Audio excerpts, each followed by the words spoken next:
Okay, so this was one of the book covers we made a little while back, the HBCU notebook. We do this ever so often with the notebook covers.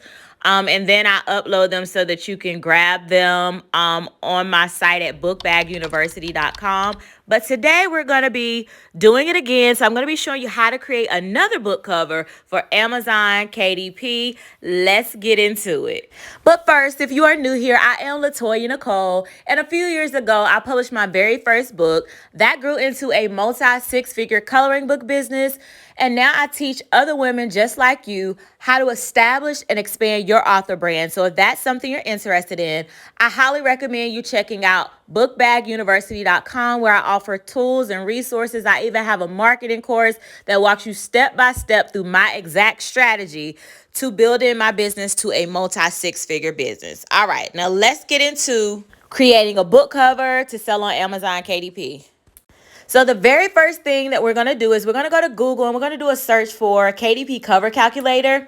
And this is going to give us our specific dimensions that we're going to need for our cover so we don't run into any errors. So of course we're doing a paperback. The interior type is going to be black and white. The paper type is white paper, left to right. And then we're doing inches, and we're going to make this 8.5 by 11. And the page count is going to be 100 pages. Now we're just going to calculate the dimensions. We're going to be looking at the full cover dimensions. So we're going to take that number 17.475 by 11.25 inches, and then we're going to bring that to Canva, where we're going to be putting the book together, and we're going to create a new design, and we're going to plug those dimensions into Canva and go ahead and click create new design. This is going to bring us our blank template. And again, this is the full cover dimensions. So this includes the front and the back. And I also downloaded a copy of the template. So I'm just going to go ahead and bring that in.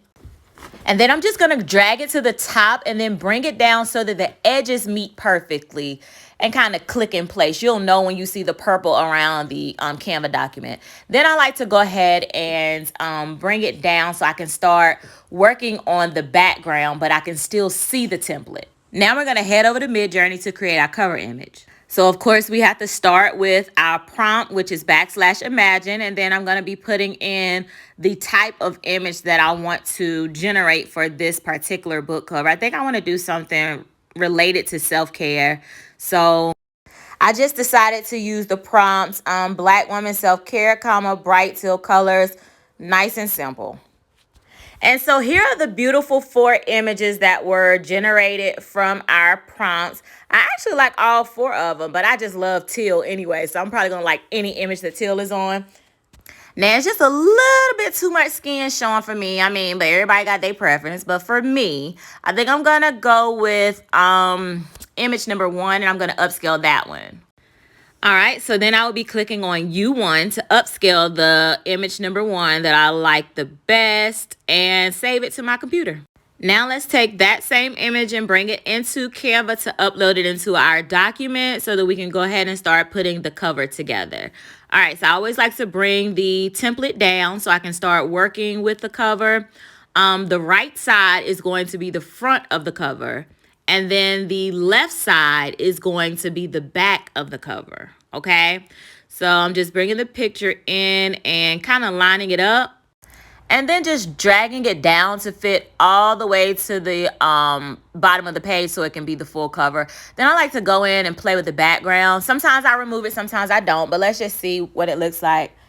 Yeah, I think I might just leave it removed and then maybe pick a solid color for the background. And the thing I love about Canva is that it will show you the actual colors that are in your photo image, so you can kind of play around with those and choose to see which one you like the best or which one stands out or pops the most for you or your specific niche, okay? So I think I'm going to use this color and stick with that one. And then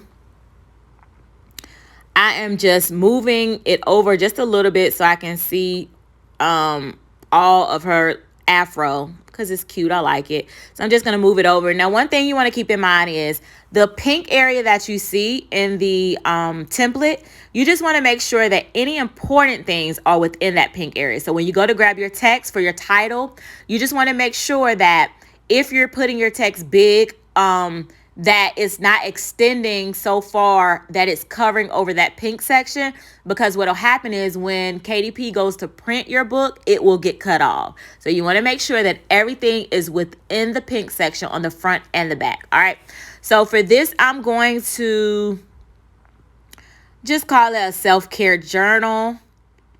And so now I'm just going to go ahead and start lining it up to play with the words and to see how I want it sitting on the cover.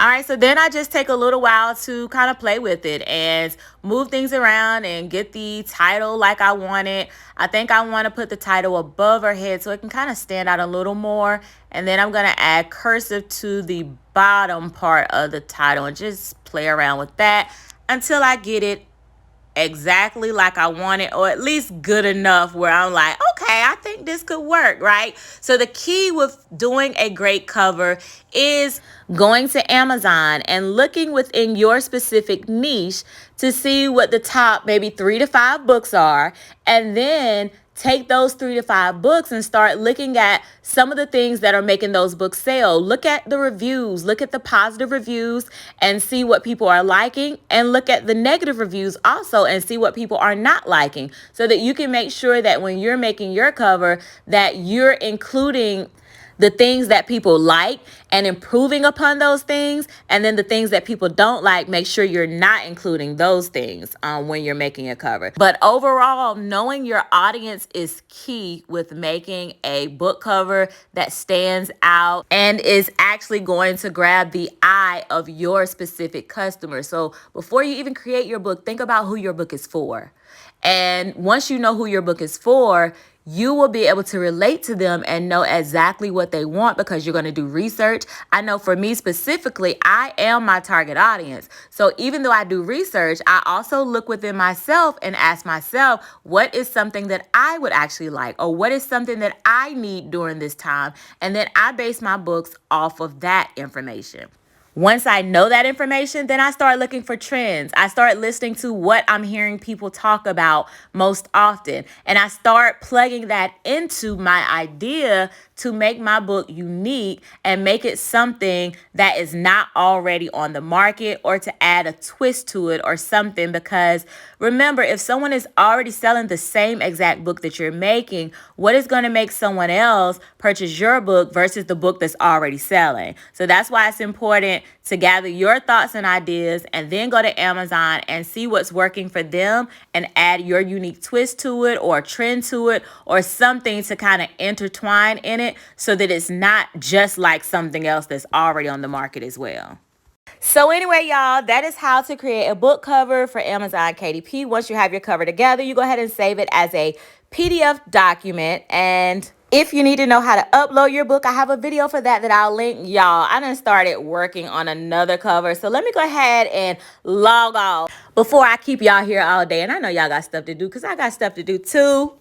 Thank you so much for liking and subscribing. And y'all, until next time, go on and walk into your purpose though. All right? Bye-bye.